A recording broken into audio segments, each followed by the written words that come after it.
나훔이 전하는 이 니느웨의 심판을 통해서 우리의 인생의 마지막 죽음의 순간 하나님의 심판대 앞에 서는 날을 타산지석의 교훈으로 삼을 수 있는 지혜가 있기를 주님의로 부탁을 드립니다. 나훔서는 그렇게 읽어야 되는 거예요. 자, 그런 맥락에서 우리 1절과 2절 말씀, 아수르 제국의 수도였던 니느웨의 멸망을 얘기합니다. 그래서 이 니느웨의 멸망은 곧 아수르의 멸망을 말하는 겁니다.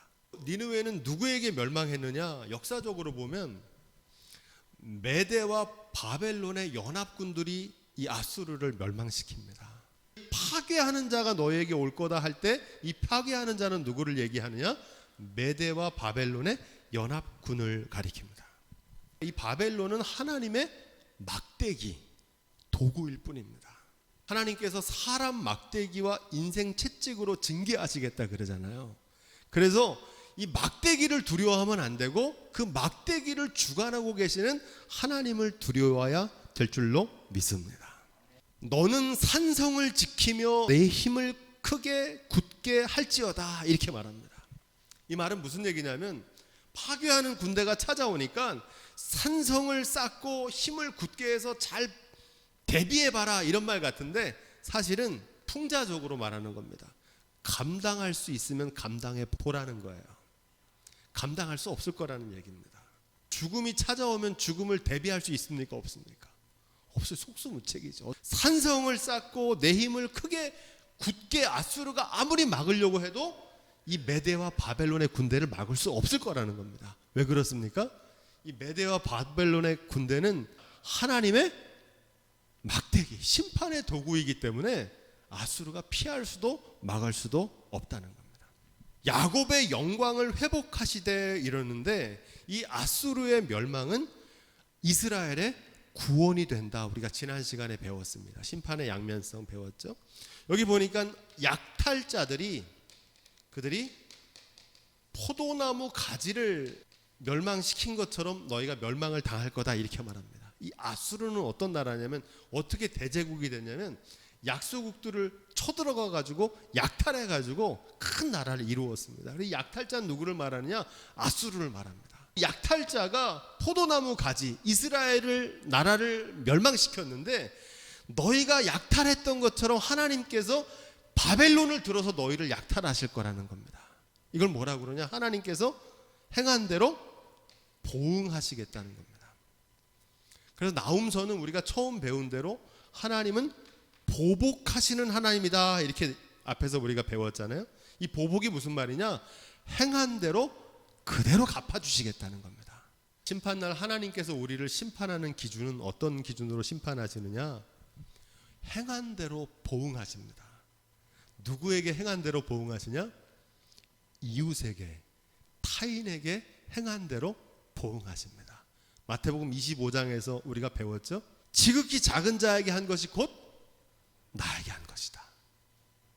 하나님께서 행한 대로 보응하시는 심판의 기준은 하나님과의 관계, 믿음 생활 잘했냐만 보시는 게 아니고 이웃과의 관계, 타인과의 관계에 행한 대로 그대로 보응하신다는 겁니다.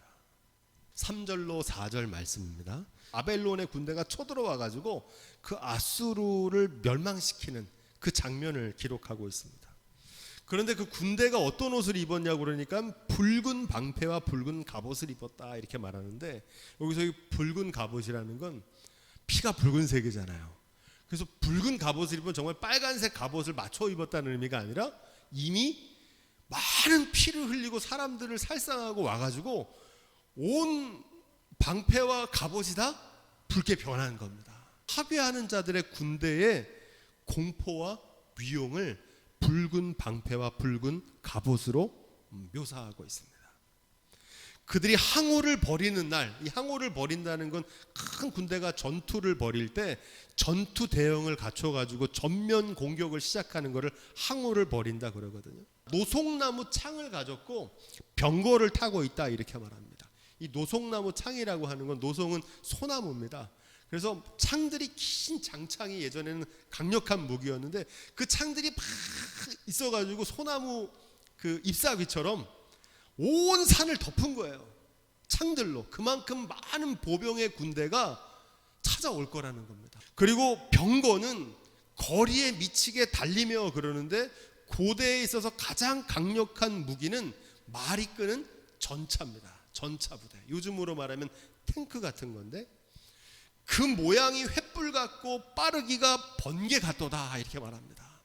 그래서 이 아수르라고 하는 대제국을 파죽지세로 니느웨라는 도시가 거대한 도시인데 그 도시를 일순간에 몰락시킬 거라는 겁니다. 하나님의 심판은 신속하게 이루어집니다. 순식간에 벌어져요. 우리의 죽음도 어느 순간 순식간에 찾아오는 겁니다. 5절 6절 말씀, 여기서 존귀한 자를 생각했다는 건 누구를 얘기하는 거냐면 아수르의 왕이 국경에서 외적을 방어하고 있던 장수, 유명한 장수가 있을 거 아닙니까? 우리나라로 얘기하면 이순신 장군 같은 그 전쟁 영웅을 부르는데 속수무책일 거라는 겁니다. 사자성어로 속수무책이란 말은 손을 묶였다는 뜻입니다. 손을 묶인 것처럼 뻔히 보면서도 어찌할 바를 모르고 어떻게 할 방법이 없이 꼼짝없이 당하는 것을 속수무책이라 그러잖아요. 아무리 존귀하고 이름이 명성이 높은 전쟁 영웅을 데리고 와도 그 바벨론의 군대, 하나님의 막대기의 심판을 피할 수 없다는 얘기입니다. 우리의 개인의 삶에서도 마찬가지입니다. 죽음이 찾아올 때 속수무책입니다. 방법이 없어요. 손 쓸 수 있는 방법이 없는 겁니다. 홍수로 강둑이 터져서 강물이 쏟아지는 것처럼 병사들이 몰려 들어와서 결국 성이 함락되고 말 거다. 한마디로 하나님이 하시는 일 사람이 막을 수 있습니까? 없습니까? 없어요.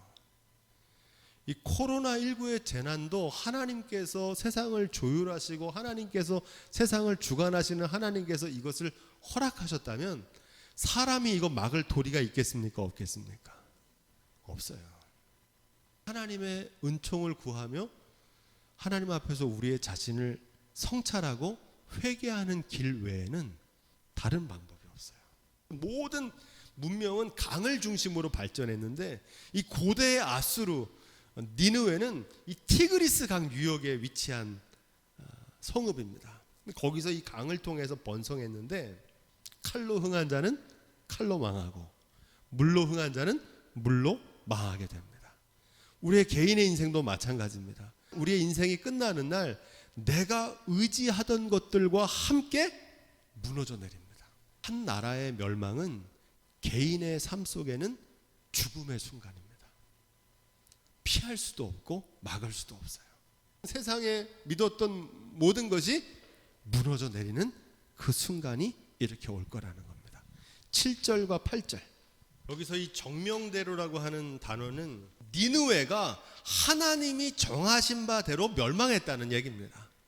왕후가 수치를 당하고 시녀가 통곡하는 이 모습은 하나님의 심판대 앞에 서는 날, 어떤 사람은 영광의 면류관을 쓰는 날이지만 어떤 사람은 그 하나님의 심판의 날, 오늘 말씀에 나오는 이 황후와 시녀처럼 수치를 당하고 슬피 울며 이를 갖는 순간이 된다는 겁니다.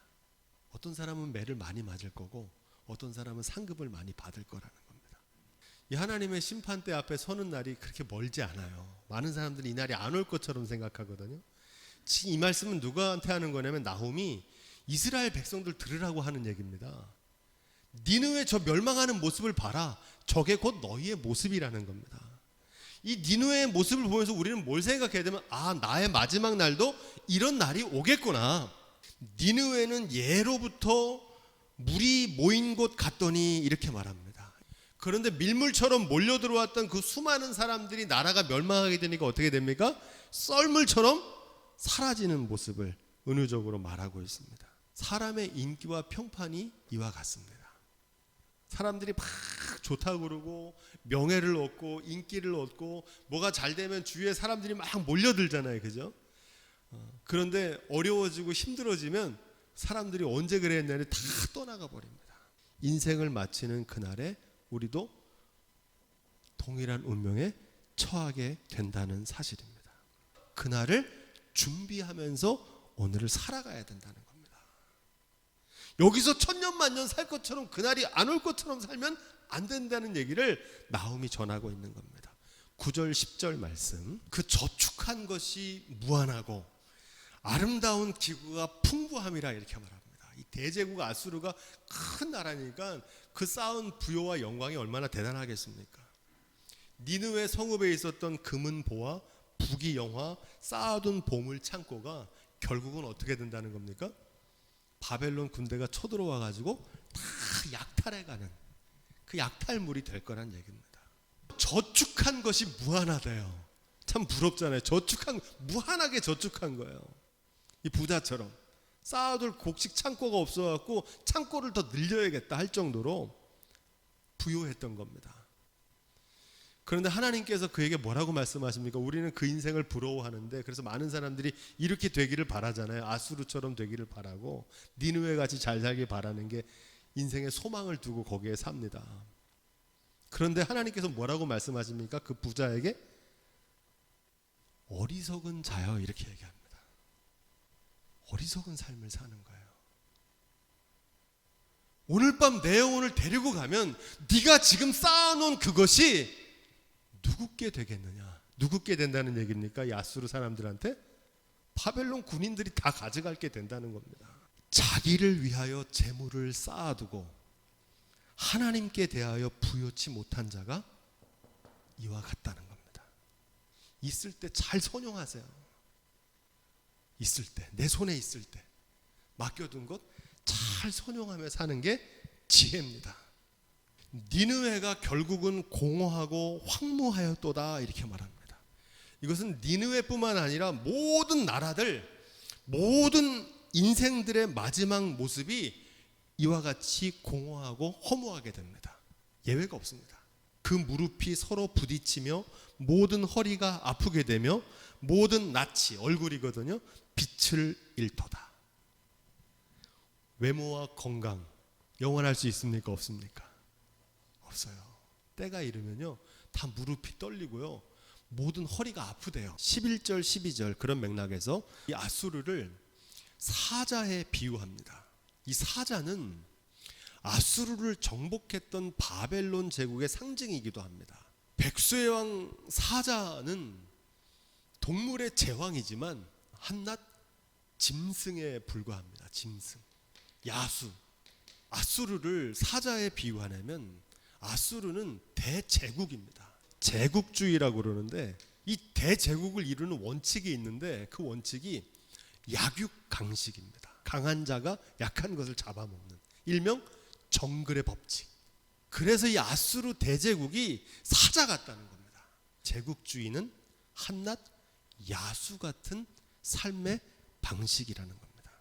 인면수심이라고 하는 이 한자 성어는 문자 그대로 사람의 얼굴인데 짐승 숫자와 마음 심자를 써가지고 얼굴은 사람인데 마음은 짐승 같다는 겁니다. 한마디로 인간의 도리를 하지 못하고 사는 삶을 짐승 같은 삶이다 이렇게 말합니다. 사람과 짐승의 차이, 야수 같은 삶이 아니라 인간다운 삶의 이 기준이 어디에 있느냐, 이 차이가 어디서 오느냐. 파충류는 뇌간만 가지고 있습니다. 이 뇌간은 뭐 하는 거냐면은 브리드라고 번식, 바이트라는 거는 영어로 물다는 뜻인데 그러니까 식욕입니다. 먹는 거. 세 번째로 배틀이라고 하는데 먹이 경쟁입니다. 이 악어 같은 파충류는 이 세 가지 생각만 하고 있는 겁니다. 한마디로 본능에 이끌려 사는 겁니다. 포유류, 개나 돼지 같은 젖을 먹여 키우는 동물들은 변연계라고 하는 희노애락, 감정을 느끼는 겁니다. 그리고 우리와 같은 인간들을 영장류라고 하는데 대뇌피질이라고 합니다. 대뇌피질. 옳고 그름을 판단하고 생각합니다. 사랑하고 평화를 이룬다는 가치를 압니다. 섬기고 희생하고 나누는 것을 할 수 있습니다. 포유류나 파충류는 그런 걸 못해요. 인간과 짐승과의 차이는 인간은 생각하고 사고하고 더 높은 가치를 추구하며 인간답게 살아야 할 때 비로소 인간이 되는 줄로 믿습니다. 성경이 전하는 인간상도 마찬가지입니다. 하나님께서 사람을 창조하실 때 흙으로 사람을 빚으시고 그 코에 생기를 불어넣을 때 비로소 생령, 리빙 빙, 살아있는 존재, 인간이 되는 겁니다. 물질적이면서 동시에 영적인 존재입니다. 몸만 있는 게 아니라 마음도 있습니다. 떡으로만 사는 게 아니라 하나님의 입에서 나오는 말씀으로 살아가는 줄로 믿습니다. 라이프, 삶, 인간입니다. 하나님의 형상으로 지었다는 것은 이게 다른 겁니다. 여기서 중요한 것은 이 두 가지가 균형이 잡혀야 된다는 겁니다. 물질은 안 중요하고 영혼만 중요하다고 생각하는데 아닙니다. 물질도 중요하고 물질만큼 영혼도 중요하다는 겁니다. 몸을 위해서 양식을 먹고 몸을 위해서 운동하는 것처럼 마음의 양식을 먹고 마음의 운동도 하면서 살아야 된다는 거예요. 그게 성경의 가르침입니다. 소위 말하는 공산주의가 추구하는 것은 뭐냐면 유물론이라고 하는데 물질이 우리의 행복을 결정한다는 겁니다. 그래서 많이 소유하면 행복하다. 이게 공산주의 이론의 근본입니다. 자본주의도 마찬가지입니다. 물질을 많이 소유하면 마음은 저절로 편해진다는 겁니다. 많은 사람들이 이렇게 믿고 살아가요. 성경은 마음에서 몸이 나온다는 겁니다. 사랑하는 자여 내 영혼이 잘된 같이 범사가 잘되고 강건해진다는 겁니다. 우리의 삶이 어디서 나온다는 거예요? 마음에서 나온다는 겁니다. 우선순위에 관한 겁니다. 그래서 이것은 유물론이 아니라 유심론이라고 말합니다. 철학적으로 달라요. 그래서 우리의 마음의 상태가 이 단계에서 많은 사람들이 머물러 있는데 여기서 더 높아지는 거. 이게 성령을 구하는 삶입니다. 하나님의 말씀을 쫓아 사는 삶입니다. 정반대로 어디로 사는 거냐면 육체에 이끌려 사는 삶은 욕심에 이끌려 사는 거예요. 그리고 그 끝에는 뭐가 있습니까? 악한 영이 다스리는 거예요. 전쟁과 다툼과 죽음. 이 두 가지가 반비례해요. 성령을 쫓아 사는 사람은 육체의 열매를 거두지 않고 육체의 열매를 열심히 쫓는 사람은 이 성령으로부터 멀어지는 거예요. 지금 아수르는 어떤 영적인 상태입니까? 이런 상태.